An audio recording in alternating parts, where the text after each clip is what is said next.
Hello and welcome back to Shakesyear. We are working on Edward III and we get to hear from King Edward III today in Act 4, Scene 2. Now, King Edward is actually doing pretty well at this point in the play. There was that whole thing with the Countess of Salisbury at the beginning, which we haven't even touched on since then.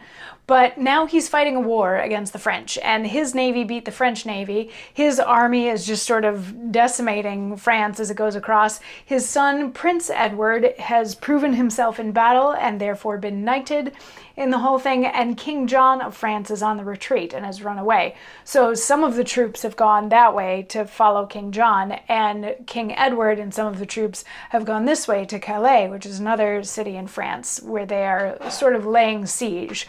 And that's where we are when we start off Act 4, Scene 2. So at the beginning of this scene, King Edward is talking with his guys. I mean, his typical guys are around, and he's like, yeah, so they're not caving to our requests, so surround the city and we'll starve them out. And then 4 very dejected-looking Frenchmen come out of the city of Calais. Turns out they have been ejected from the city because they are sick, they're unable to work, they're all of this sort of stuff, and the governing people in Calais have determined that these people are much more of a resource suck than the town needs, so they just kick them out to do whatever. And Edward's like, oh, so they sent you out here to be killed? And the people are like, that would actually be a mercy because it's really bad in there and our lives are crap right now. And Edward's like, no, we're not going to do that. Like, we'll feed these guys. So they go off to get some food and water, and Percy comes in and says, good news! The Queen has been leading an army in the general direction of David, the Scottish king, and he's been captured, like through her efforts. It was actually another guy that actually physically laid hands on David of Scotland to take him captive. And that guy is not turning David over to anybody except for King Edward, which the Queen is not super thrilled about, but hey, that's how things go. She's actually on her way to Calais to meet up with Edward III himself, and Edward's like, great, happy to see her when she gets here, and we'll get this prisoner from the other guy, John Copeland, I believe, is the one who actually has David of Scotland. So he's like, that's great, things are looking good. And then another Frenchman comes out of the town and says, the leaders of Calais have decided that they will surrender to you, per your terms, as long as we get to, as long as you give us food and water and stop trying to starve us out of the city.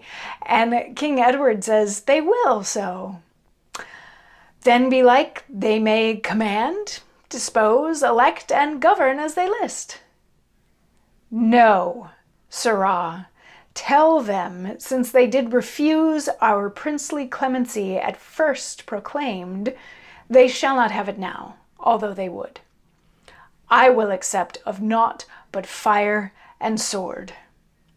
Except, within these 2 days, 6 of them, that are the wealthiest merchants in the town, come naked, all but for their linen shirts, with each a halter hanged about his neck, and prostrate yield themselves upon their knees to be afflicted, hanged, or what I please. And so you may inform their masterships.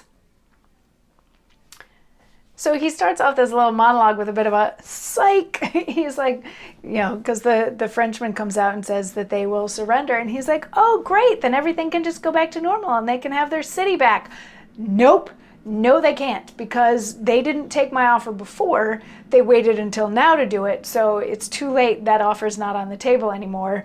It's going to be war. Or if they want to avoid that, send the 6 wealthiest merchants out here, send them out of the town to me, wearing nothing but their shirts with, a halter around their neck, and I'm going to do to them whatever I please. I might hang them, I might beat them, whatever, but they won't know until they get here. So if y'all agree to those terms, then we can avoid an all-out war on Calais. And he and his guys leave, and the Frenchman who had come out to offer up the surrender is like, ugh, you know, if only King John had gotten here and saved us like he said he was going to. Like, if we knew that this was going to be the end result anyway, we would have done this a long time ago, except for King John said that he was going to save us. And that's the end of the scene. So a little bit of a downer again for King John, even though he's not there. And King Edward gets to be a little bit of a haha type guy who's, I mean, his ego's pretty big at this point, and it sort of makes you wonder in Act 4, is something going to happen to deflate that?